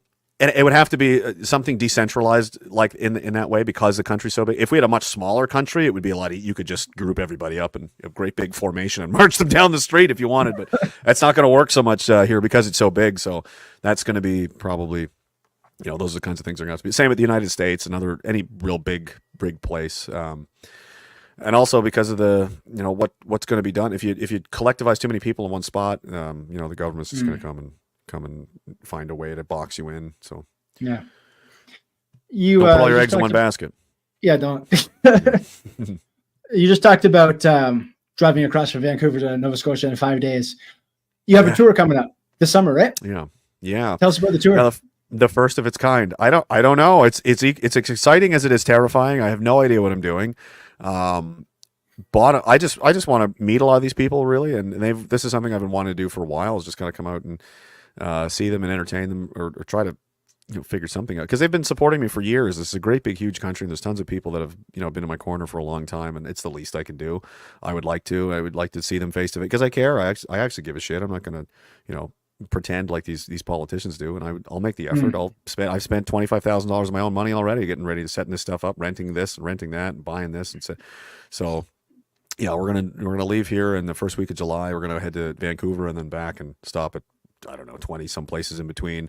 I think there's 7 events tentatively scheduled, where I'm gonna try to transmute some version of what I do here to like a live kind of thing for maybe 2 hours or something, and we'll have other guys, other people, performers, musicians, maybe whoever's around them, and Alex and Derek are going to come with us, and Ozzy, Morgan's going to come, and we got another guy he's going to be driving the truck and video and filming and stuff and everything. So we'll probably try to get a little movie made out of it at the end, and we can rip that online for $5 or something, and use that to fund follow on more efforts. Like, nobody's buying Lamborghinis and houses with anything. Like, we're just, everything we take in, we turn it right around and put it back out for, like, where did all these cameras and lights come from, and these laptops and these flags and shirts. But like, this is all, it's being reinvested in the effort. So and legal fees, being in jail is not good. So we pay for that too. Oh, geez. I gotta pay off my house by November, because the bank won't let me have a mortgage anymore. So I only have till November to. But yeah, we're gonna stop in a bunch of places, and we'll figure something out like that. We're gonna do, we'll probably have a few hours, and we'll have some big get-togethers, and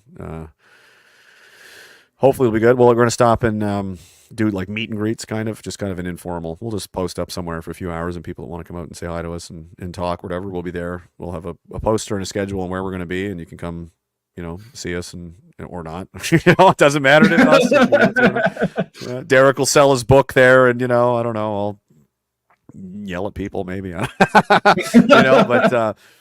it'll be fun, and yeah, just to network with a lot of people and talk to people and see where they're at and see how they're doing, and try to tie this up into something a little more tangible and more physical, because it's I wanted to do it for years. It was kind of the intent. I was going to do stand-up comedy originally, and I was going to make videos and do some live stream just to build some kind of a following and have a little bit of practice doing sort of like, this is, apart from doing live performances, this is the next best thing, is doing it this way. So this is the training wheels. You can only go so far with this. So we'll see what happens. I don't know I have no idea what I'm doing. I'm not going to have a script. There's not going to be written down anything. I'm just going to wing it like I always do, and we'll see. It'll either work or it won't, but I think it'll be all right. I think everybody just kind of wants to. It'll be cool to get everybody in one spot. We had that in Ottawa on a very small scale. There was maybe 50 of us, and that was really cool. That was a lot of fun. And I thought, what if we did this and we had 300 people, and all over the country. Like, we're going to stop and come to their town and bring everybody out, and they can all meet each other. And we got there's a whole roll of them over there. These name tags, you can throw these on, and it's like, this is your online, name, so people can you're so and so, and you're it's like, right, trade numbers, okay, like this is who you got, this is your people here, okay, like we got to stick together here, and so that'll be fun. We're looking forward to it. We're going to try to come up with a way to make it fun and not get us shut down and everything, arrested or whatever. But I can wait. I just wait to see the counter protests for the Jeremy Mackenzie event. Yeah. An old mentor of mine said, everything rises and falls on relationships. So that sounds like a great idea. Yeah, I think that's true. Yeah, and that's what my favorite thing about the community. Everybody's they're all great people, and everybody's looking out for each other and taking care. It's a very positive thing. It's a very good, needed thing, I think, and I don't have any regrets about it at all. There's been times, where you're like, I'm so sick of this, I'm so sick, especially in court. Like, if I hear the stupid word, I named it that because it was dumb. I thought that was obvious, like Diagon. If I hear that one more time, I'm gonna blow my fucking brains out. But it's it is what it is. But it's been I don't regret it. Yeah, man. You talk about legal challenges which are ongoing. You just briefly mentioned about having to pay off your house, and there's a lot of other expenses, I'm sure. that you haven't talked about. And I know you don't like asking for help, but if someone did want to support you, where can they go to do that? I don't know, actually.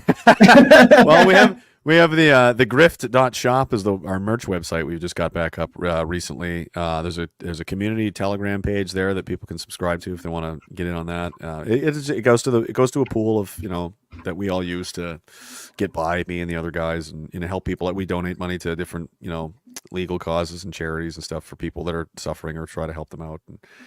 And, yeah, I don't really have I just kind of, I don't like to ask for money. I've never asked straight, I need money, please because I feel like if that ever happens, you get one of those, you get one card where you play that, and it's like you're fighting for your life or something, or there's a real, I need a heart transplant or something crazy happens. That's the time to play that. Not because I need a new car, that's ridiculous. Even when I was in jail, I was like, I had savings, I had enough money. I was like, I can probably cover most of this. And they, came through with a lot of help with that.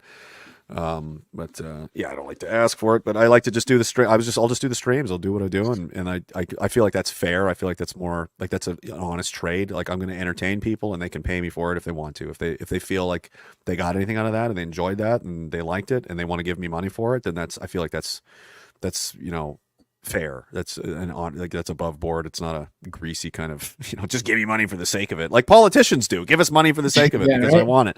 Like, what am I getting out of this? Nothing. I just want your money.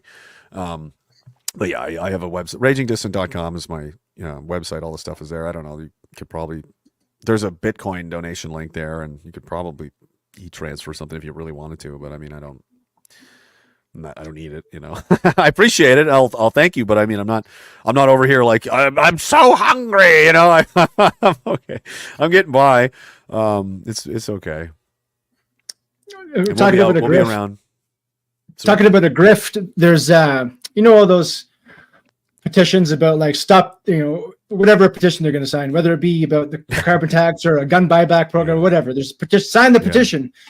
Well, they basically farm your information, so then the Conservative Party or whoever put the petition together can now email you and ask you for more money. Yep. Right? It's worth a lot of money. Those databases of names and numbers and stuff, and that's they make. There's a certain news network.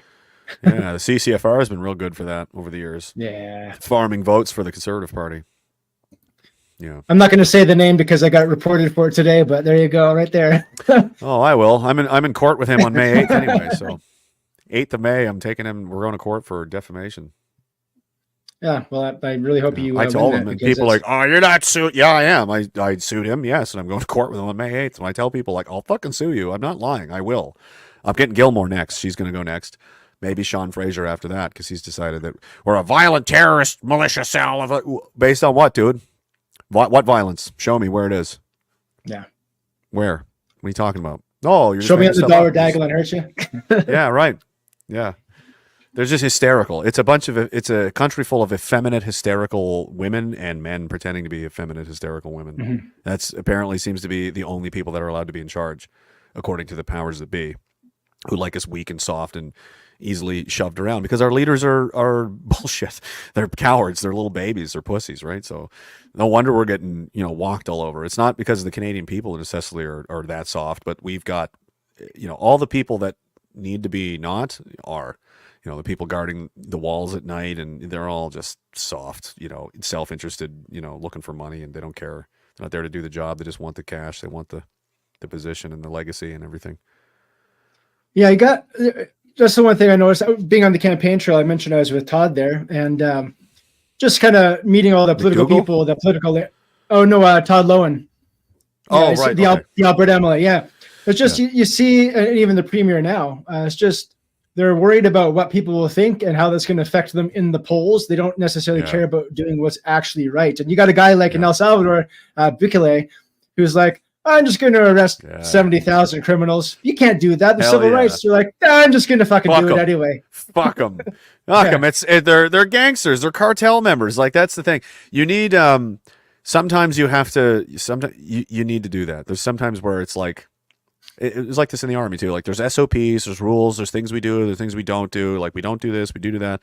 But sometimes they're like, don't care. This is what's going to work, and we're getting out of here, and we're going to win, and I'm going to do this because it needs to be done. Like extraordinary circumstances. Like the rules are meant for when things are orderly and make sense, and everything's running as it's supposed to. The rules don't. When the rules don't matter anymore, when they don't, because your country's run by a fucking cartel. What human rights? People have a right to live in a country not run by cartels, first of all. Yeah. So if you sit in the chair and it's like, all right, you're in command of the country's military and police, fucking crush these people. Well, that's illegal. Not anymore. I said it's not. Murder them, kill them, arrest them. I don't care. Tell them to surrender or I'm going to kill them all. And I'll starve their people to death in prison if they don't surrender. How's that? You know, what's the counter move? People are going to say wah and hold signs. I don't care. The end of the day, crime's off the street. All these scum are in jail. Now it's one of the safest countries in South America. Yeah. So was it the correct move? Yes, it was. Was it illegal and unconstitutional? All that? Technically, yes. But was it the wrong thing to do? No. It's not that simple. People think everything is black and white all the time, and it isn't. It really isn't. Especially when you're in situations where there's people depending on you and counting on you. They have no idea. They don't know what it's like. I have a tiny fraction of an idea of what it's like from being in the military, and I guess doing a little bit of this. But you know, that's definitely true. Sometimes you gotta, you know, break some eggs to make an omelet or something. if it's what you got to do, right? The trucker convoy, right? Was that a good thing? Should that have happened? Was that necessary? Yes, it was. Was it technically all above? Well, you know, is it mischief? Technically, probably, yeah. Was it all of these other things? Potentially, right? But that doesn't mean it didn't need to happen. You know. Like when the police don't deal with the drug dealers and pedophiles in your small town, and then the townsfolk they happen to disappear and nobody knows what happens. Is that the wrong thing to do, or is that the right? You know, it's welcome to and that's the difference. Like that's big boy time, right? This is making decisions that are serious and with both your eyes open and accepting the consequences of what happens. And the only way you can do that is if I know this is the right thing to do, and if they burn me for it, I don't care. I would do it again. Well, that's because you're a good man. I try to be. I don't know if I try though. Well, you know, we're not. No one's perfect, and I'm not saying, but I haven't always been. But you know, it's like, yeah. You know, if you're still alive, you can still turn it around. You know, so it's like while I'm still here, I'm very committed to doing that. I'm trying to. I put a lot of effort into getting healthy the last couple of years because when I was in jail, I was like, they never should have put me in here. This is a big mistake.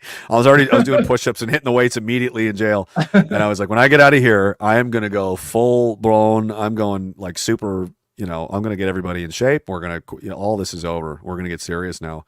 And, you know, it's, I felt bad. I didn't like it because I was just trying to have fun and, you know, cut loose with people and, you know, give them something to laugh about and have something to look forward to. So we're, you know, drinking beers and doing this stuff. But it's hurting a lot of people, and a lot of people are suffering badly in this country, especially, and it's gotten out of control. Like the alcoholism, the drug use, it's just it's insane. It's completely out of. And I'm like, I'm contributing to this, you know, and I'm not only do I not want to continue contributing to it, I want to actively destroy it now. So I'm going to go the opposite direction, and I'm just going to ditch it all. I've been drunk in 2 years. I haven't, you know, I smoke weed once in a while, but yeah, I'm trying to probably get rid of that too. I think even that might be bad, and I've been thinking this lately. Like, there's, it's not nearly as destructive as alcohol, certainly, and it has, you know, a lot of therapeutic effects. But there's some things to it that has a nasty side to that as well. And just get enough sleep, drink water, take care, get healthy, right? Get healthy, because if you're not healthy, that's what all this is about. We're sick as a people. Our country is sick overall. Like, you know, so what is the building block of a country is the one citizen, the one man, the one person. It's like a cell in your body. If that cell is sick, it's just one. If they're all sick, you're sick. You know, your body is now sick because and they're like, what are you guys even doing? Well, that's one of the guys showed me a video or a picture earlier. I think it's my Misfit. He goes by online. The guy's lost like 150 pounds. There's a ton of the Silver Lynx guy. He's lost, you know, that's the difference between dying when you're 50 and living to be 80. Like there, right? Like this is what we got to do. So if we're going to fix the country, it has to start at the cellular level, at the individual. You got to look in the mirror and go, it starts with me. I have to be as strong and as good. I can't tell people to do any of this if I'm not doing it. So I got to go out and get ripped now. I got to go. I'm going to the gym 6 days a week. I'm either running or I'm hitting the bag or I'm lifting weights. And I'm trying not to eat bread. I'm just going for it, man. I'm 38 and I'm like, soon I'm going to be outside the window of being able to really physically, you know, basically once you hit like your late 40s, it's really hard. It starts to get hard if you're not already in shape. If you're, I mean, I don't know, I'm not there yet, but I'm 38 and I know I'm not 28. Like you start to, I don't know how old you are. Yeah. It's certainly once I hit about 34, 35, I'm like, I used to be faster than this, you know. It starts to slow down, and I'm like, okay, it's now or never. I don't want to leave this behind as a fat, bloated, hypocrite like so. And it's working. It's motivating people. And, Alex has gotten in on it. Derek's doing it. Everybody's doing really great. Like Morgan's everybody's getting really healthy and strong. And that way, now the team has become that much stronger. Each person is exponentially stronger. They've got more energy. They've got a more positive attitude. They've got a more ability to deal with stress and push harder and help. Like all of this is like a force multiplier. So the whole community becomes, even if you just had the same amount of people, it's like you have twice as many people because they're that much healthier and stronger. Now you can do even more. So there's people just don't, they poo-poo it and go, what are you guys even doing? Like, you don't even, that's like, I'm not justifying myself to a 4-year-old. Like, I'm not going to sit down and explain, all right, Mr. Poopy Pants, here's why. Like, I'm not going to justify my life story to a 3-year-old or a 4-year-old because he's not even going to understand it anyway. So I don't care. It's like you can either get in the bus or don't. I don't give a shit, but I'm not stopping to, explain it to you. My wife and I live directly across the street from our local multiplex, which has a beautiful gym in it. And so we've been there. I've been there 3 days a week. And my wife started on, I've lost, actually, I think the numbers on the scale have been the same, but the composition is essentially way different now. My wife just started recently. She was listening to some sort of podcast, and the guy on there said, if you had to run, like the wildfires, we're entering another wildfire season, which by the way, 2024, so far, all Alberta wildfires have determined to be human cause. Coming up. So exactly. Coming into arson season. Yeah, right now. Yeah, right. So they said, could you pick up your kid and run for a mile if you needed to? And she's like, fuck. So she gets on the treadmill, ramps it up onto the 6 height or whatever the incline is. And they have a 35-pound sandbag there. And we have a 5-year-old and a 3-year-old. They both weigh about the same. And so that's her goal, is like, I want to be able to run for a mile with a 35-pound sandbag. So that's her litmus now. So that's pretty cool. Yeah, that is cool. And that's it's like, they'll be like, well, when is that even ever going to happen? Probably, hopefully never. But what will definitely happen is there's going to be a time when you're gassed and you're tired and you're beat down and you don't have the energy to do or deal with whatever, and your kid might need you and you just don't have that extra juice left in the tank versus that version of you would have it in the tank. And now your child has a better life because you put the effort in. That's a huge, that's one of the best reasons in the world. It's like, why? And I think about that all the time. I want my kids to be proud of me when I'm gone. I want them to be able to look back at all these videos, all the stuff I did, and be like, man, my dad, he tried, And I feel like that about my dad and his and so on. Like, I have these examples of these men that, they put the effort in. They showed up and they did what they could. Like, I mean, that's, when you recognize that you could try harder and there's somewhere you can push, like, do it. Why wouldn't you? Yeah, man. Oh, there's Pepsi and the Leafs are on. Like, come on. So, I want to, you try to set a higher example for people. And it was like that in the Army too. A lot of it, that mindset was from the military. That's the best thing I took from that, was that the difference between a winning mindset and a loser's mindset. And I went in there with a loser's mindset and I left with the right one. And it took 15 years of beatings and abuse and failures and disappointments and struggling and suicides and war and all of that stuff to, and then you had to rearrange my brain on the other side of it to and fit back into the world with regular people that, aren't, don't understand how. I had to learn how to talk again to regular people. You can't, to some extent, I've largely just still, I'm kind of, rude and, whatever, but, yeah, you know what I mean? There's a transition period, but. Yeah, they leave a conversation with you just absolutely fucking shell shocked. Sometimes, I mean, I think it's because I forget sometimes some of the things I say or talk about. To me, is like everyday stuff, and again, Morgan's amazing because she's also very twisted and damaged, fucked up. Not fucked up, but like she's had some, she's had some rough, times and goes and stuff. So she gets it, and she's not shocked or horrified or anything, intimidated or afraid of anything that I say. But sometimes we'll get people that are just sweet, innocent people, and we'll be talking about something. They'll be like, horrified, and it's like, oh shit, sorry, I forgot you were basically a child. I didn't realize.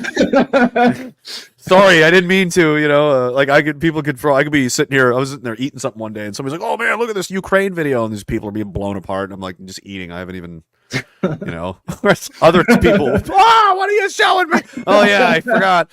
Sometimes or on my stream, sometimes I'll get a little too. Sometimes I'll play stuff, and I'm like, I better warn people because I mean, I don't care. It doesn't bother me at all. But there's probably people that'll need therapy if they watch this, so I better look away. This is really bad. I remember back when you could watch, like, you know, in the kind of the infancy of the internet, where you could watch anything, and there's the one journalist that, like, was it ISIS back then? May have been ISIS. I don't know. Al Qaeda, whoever was, like, decapitated a journalist. And I don't know why I went searching for the video, but I did. And I found it. And I was like, I'm just so curious that I know this is there. I want to see it. And then I watched it, and I'm watching them, like, just saw through. You hear the gurgling, and I'm like, oh, it's crazy. I don't know what I thought I was going to watch, but I regret seeing that. Yeah, there's like a feeling in your stomach. It's a very chilling, cold, kind of gross. It's hard to describe, but, you know, most people know what I mean if they know what I mean. Like dark butterflies almost. Yeah, that's a good one. Yeah, I've never heard that like that before, but yeah. The Nicholas Berg was the one I watched. He was an American contractor in Iraq in 2003, and they sawed his head off with a knife about that big. And I was like 14 or something, 15 watching this. Before I went in the army, and I was like, oh my God, it was the most insane thing I'd ever seen. And I was like, yeah, we got to fight these people. They're insane. They're evil, you know. I was just eating it all up, you know. But yeah, not anymore. But now, you know, generation, you know, Zoomer, Zyklon, they're fucking, you know, anything is out there. They, you know, they're the most desensitized people that have ever existed. Yeah. So you've got the most desensitized and everyone really, even up to my parents. Like, I remember things would come on TV in the 90s when I was a kid, and my mom would audibly gasp in horror. And, you know, it's like Britney Spears is wearing a low-cut top, you know, like something like this. Now it's like there's just asses, there's porn on TV. It doesn't matter. Nobody cares. So we have the most desensitized people in the world to violence, to immorality, to whatever, going into a tumultuous like, it's going to get violent and crazy, man. Like, it's not even... People want it in a lot of its tense. Like, you hear them talk about it all the time. They're just waiting for it to get crazy so they can start smashing things. And that's, I mean, that's frightening too, man. Like, we have to prepare for it because it's going to happen. I think you know, I hear that too, and I think people that are quick to rush to violence or want violence or call for violence, I've never really dealt with it because it's fucking. Yeah, they don't know what they're asking for. I would want to avoid that at all costs, especially here where I live, you know, where my children live. And so I don't want them to see this stuff. I don't want them. I want them to grow up like I did, safe and, you know, protected and loved, and you know, stars in their eyes and having all kinds of ideas of what they could be in the future and how it's going to go. Like, that's what I want for them. I don't want them to be, you know, dodging gunfire in the street because the Calistanis are fighting with the Congolese over the fucking street corner where they sell drugs. Like, I don't want that. But we'll do whatever, and we'll just keep screaming about it and organizing and pushing people to, you know, we got to stop this from happening. And then, you know, but if it does, it does, and we'll deal with it when it happens. But, you know, that way you can say, look, we tried everything. I screamed to the mountaintops for 10 years that this was going to happen if you guys didn't turn this around. I kept telling you, stop bringing these people in, stop doing what you're doing, stop doing this, stop doing that. Oh no, you're just a bigot. You blah, blah, blah, blah, blah. Well, I did everything I could to stop you, and then it didn't work. So my hands are clean. I sleep easy at night. Just got this in here. I don't even know what that is. Bunch of Jewish nonsense. Yeah. Man, just starting on Rumble, and one thing I don't know if you noticed this is just endless bot comments on Rumble. On Rumble, I get bot comments all the time. Yeah, not in the live chats, but on the clips we post. But okay, yeah, no, I've never noticed in the live chat. Rumble, it's been deleting comments of some people on mine and banning people. And it's not me, and it's not the moderators, and we're just like, I don't know. Rumble hasn't paid me in 2 months either. So they've got another 6 days, and then my lawyer's going to send them a legal notice in their office in Toronto, and I might sue them because you can't just take money from people and not pay them. And they're like, oh, well, there's an issue. I'm like, what issue? They don't respond. It's been 2 months. I'm like, I don't know how many people can go 2 months without getting paid, but it's not many, and I'm not, you know, pumped about it. So I'd really rather not, because it's worked great for me. It's been a good platform. I've ever had minor issues or none, you know, for years, for probably over 2 years now. But you know, just fingers crossed they sort this out by the end of the month, and it's not a big deal. But if it's, you know, May 1st and May 2nd, and I don't have anything, I'm suing them because this is unacceptable, you know. And they know. Like, I've emailed them numerous times. I know a guy that works there. He's inquired about it, so they're aware, and they're just not answering me. So I don't know if they're preparing to ban me and confiscate the account, which has happened to me on YouTube and DLive. Probably about $10,000 in total between the two of them that they've just stolen. They wait to the end of the pay cycle. So if like you get paid on the 1st, on the 31st they ban you and they take everything. So that way they get the most money out of you that they can, right? Because you're making money for them and they're going to steal it all anyway. They're gross, you know. I don't know if Rumble's going to. I hope not. Hopefully this is just a glitch and it's just a little bit of a glitch. It's not a big deal. It's a lot. It's a lot of it's a lot of problems are being fixed right now. I hope so. Yeah, man. The on YouTube, obviously there's certain things you're not supposed to say, and I had my first episode actually with Donnie Spellbreaker there, and I posted it on YouTube, and it got taken down for medical misinformation because we talked about the magic medicine juice. Yeah. And I call it medicine time. Medicine time. And then it's medicine time. The most sinister thing about it, I thought, wasn't just the hey, we're going to take down this video because they block it so it can't be seen. It's like you have to remove it. And then what you have to do is you have to go through like a 7-question little survey where they ask you these little like high school word problems. Like, Matthew went to over here and got this. And then Susie said that. And then it's basically like you have to like click the correct answer. And it's basically saying that the medicine time is okay. Yeah. It was like 7 questions. It was like a little training. They call it a training. So it's a re-education campaign built right into YouTube now. I haven't seen that. Yep. I started doing, and I'm not going to bother because it's AI. I narrowed that. I thought it might have been a person for a while, but it's AI because it's within 90 seconds.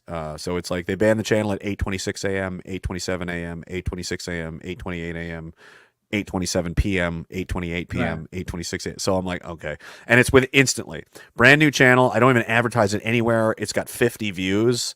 I didn't even, I just streamed it. Only a few of my friends know about it. And it's like gone instantly in the morning. Like, terminated, no email, severe guidelines. It's like, so I'm algorithmically banned from YouTube then. And I've gone through 17 different channels and it's just like, no one in Canada has been banned more than I have from social media, from bank accounts. They won't let me have a passport. It's just.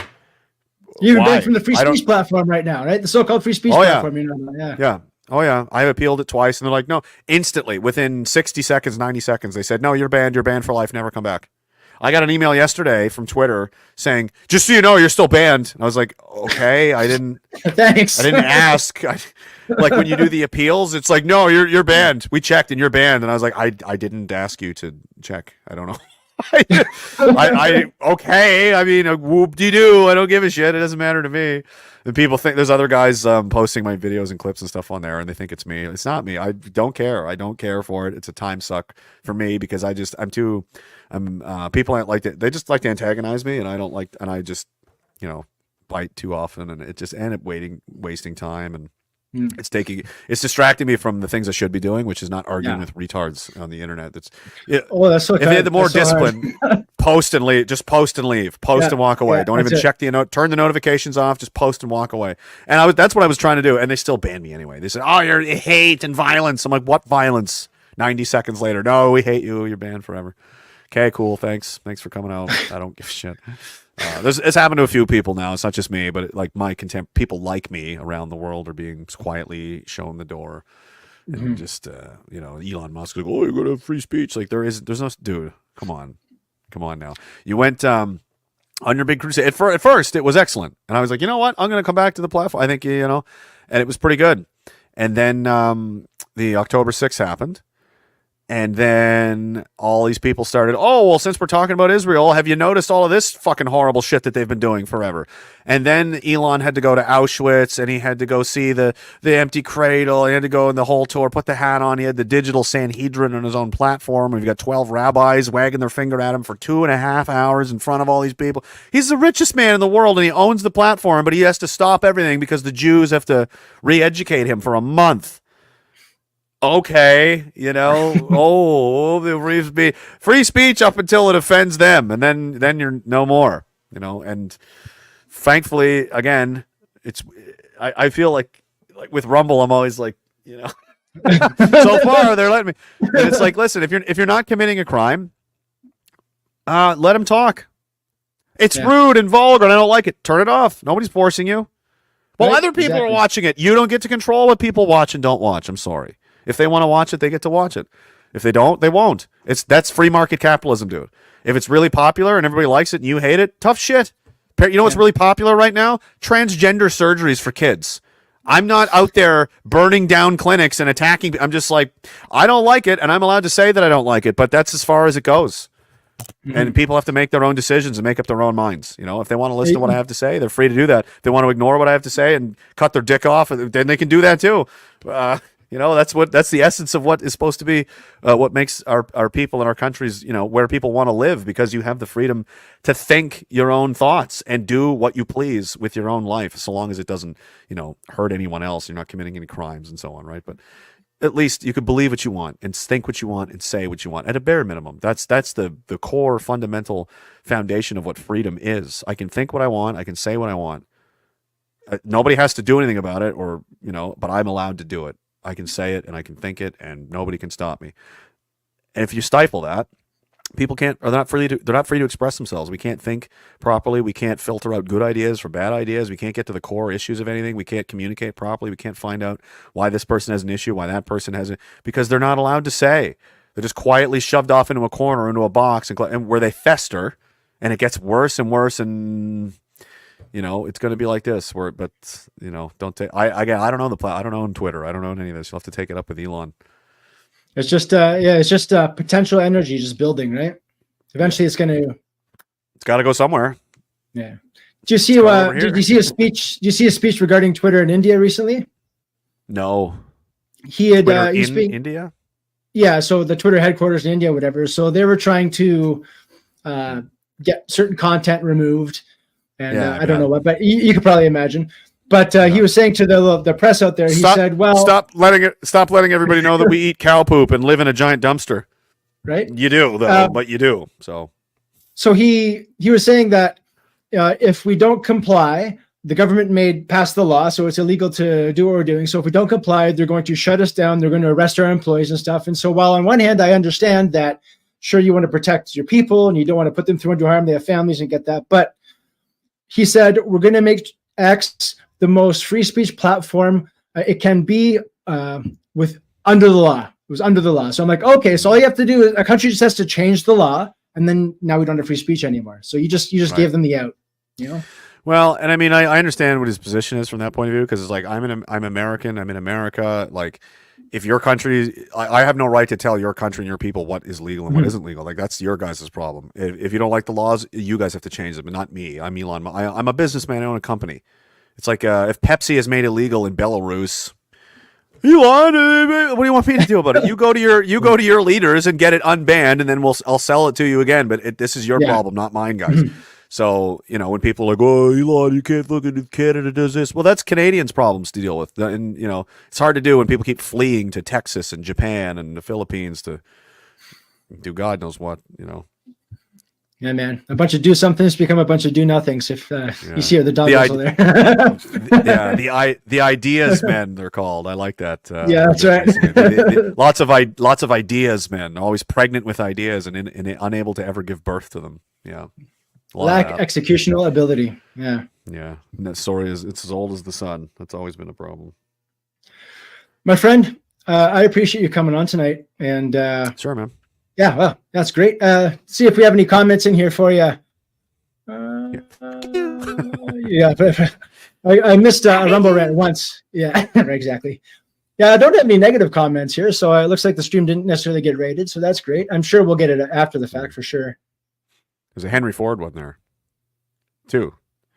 Snow Orchard Twins. Good laughter here and loads of truth bombs. And then somebody had a Henry Ford. Who was that? Cunning Drogger. What's up, man? He says, think you can or you think you can't. Either way, you're right.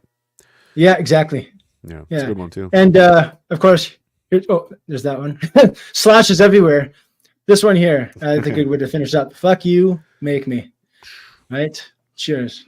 Brother, I appreciate you, and you guys have a good night. You have a good night, and I guess you'll be on. You'll be on again tomorrow, I'm sure, for another. I guess I'm tired. I'm gonna try to get some sleep tomorrow and charge my battery. This is a lot crazy week. Monday was probably the loudest stream I've ever done, I think, and that's saying something. Yeah.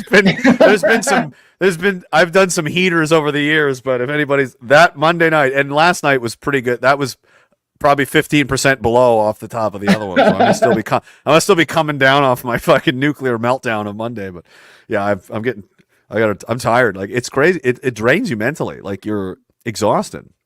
is you got to tap into your own energy to get it out there. And then once it's used up, it's like, you're tired, man. You don't like, oh, it's just talking. Do it and see how it feels. Sit here and, go ham for 3 hours and see how you feel. You're going to be tired, I marvel at it because, I like having a guest on where I can bounce things off of and kind of engage in a conversation and a bit of a give and take. But, there's been a time or two where I haven't had a guest and I've had to kind of do it myself. And that's anxiety inducing for sure, to be able just to produce the content with your own little, it's fun. I prefer it. I like to just sit here and it's just kind of like my own little island of, solitude or something, Superman's Fortress of Solitude or something where, is just here I'm just unloading, as I've been doing from the beginning. Like, it's been this way since the beginning. So I don't like to change. People are like, oh, let me on your podcast. It's not that kind of a podcast. It's not really that kind of, I've done them sometimes. I don't mind them, but I don't like to do interviews too often. And it's not really my thing.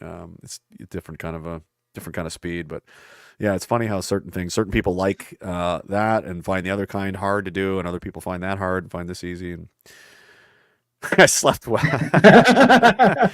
People are always saying they fall asleep to me. They're like, "Oh man, he makes me fall asleep when he's." I'm like, "That's sleepy? Why? What?" I don't know. It soothes them. They're just rageaholics. That soothes them. The anger makes that's better. They're satiated. Like they just had a turkey dinner of. Yeah. That's right. I've had a turkey dinner of hate. Now I can sleep fucking nice and good. Awesome. Cheers, brother. You have a good one, eh? Thanks, brother. Take care.